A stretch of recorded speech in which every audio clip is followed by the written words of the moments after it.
In a room full of smoke, but not a single flame, the dream begins, always the same. I run through the shadows, as if afraid to get caught, from something or to something, of that I know not. Then from the smoke, a spectre looms, pale and ghostly, parting the gloom. An image of beauty unrealized, but a pain and a darkness are concealed inside. My name is Brett Owie. I am from Mount Shasta, California, and for the past almost 10 years I've lived in and around DC. I was adopted at birth, and the couple that adopted me got divorced. So between the two of them getting split up and then them having to move so far apart, and then both of them changing positions multiple times, I actually moved almost like clockwork every 18 to 20 months. So when I was 16, I was arrested and charged with premeditated attempted murder. I spent 18 months in juvenile hall while the whole case worked out. I was eventually convicted of assault with force likely to cause great bodily injury and 5 years of probation, of which I served a little over 3. For my first 6 months, just about, I didn't go outside. The thing about an all-white room with no outside window is it constitutes sensory deprivation, which after a certain period of time tends to drive one a little mad. In solitary, I was given the opportunity to pencil and paper, and I could create a whole nother world. It was an escape, but also a way to process and control where I was, and also to come to terms with it. I think the worst part of being in there is really how much your identity is taken away. There's no touching, everything's done by their number or last name. You're not a person anymore. And if I could change anything, I think it's that there should always be a path back, that if someone has done whatever process it is, they should be able to have their rights restored. Well, I think the biggest struggles I faced were, of course, finding some kind of gainful employment with a felony record, especially since you have to mark the little box, yes or no. Now I feel like I didn't realize how difficult it was for people coming back, and we've just had like experience after experience where you just sort of get turned away without even being given a chance. And I think I don't understand how people are really supposed to make it, I guess. Hillary is my fiancée, and we are going to be married in 1 month and about 48 hours.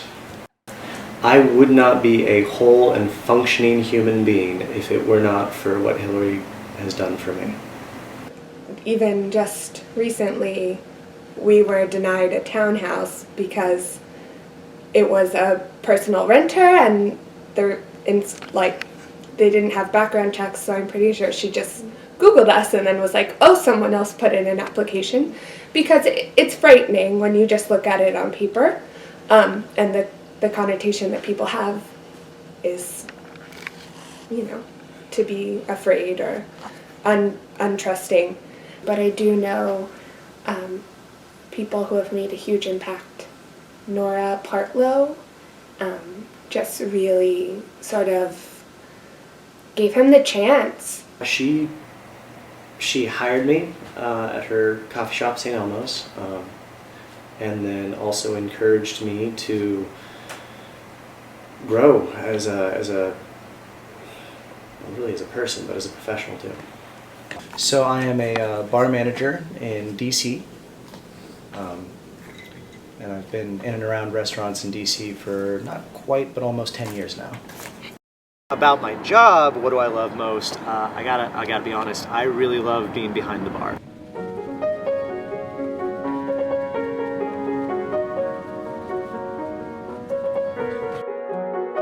I am always running around.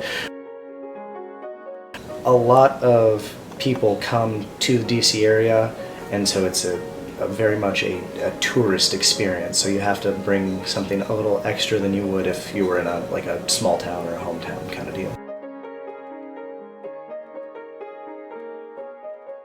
Night shifts are the longest. You come in a little bit before 5 o'clock, and if it's a busy enough night, you're leaving a little bit after 6 a.m. Working here in Georgetown lets me interact with people who will make a difference, and if I can inspire any of them, that might be something. Which one's your favorite?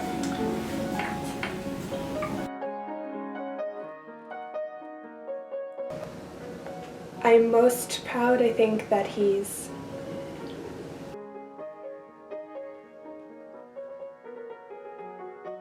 still willing to put himself out there, and also that he aims to help other people sort of get a second chance, and I guess all tied in that he's open about it, which I think is hard. Well, I feel like I have the best means to reach out to at-risk youth and explain to them, being from a broken home and being a juvenile delinquent is not a barrier to success. I think that being open about it can maybe change some people's opinion of what it means to be a felon, and that a mistake from years ago doesn't and shouldn't condemn you for the rest of your life. I consider myself very lucky every single day, because people ask, well, wasn't it so terrible and all these things that happened? I said, yes, but it could have been so much worse.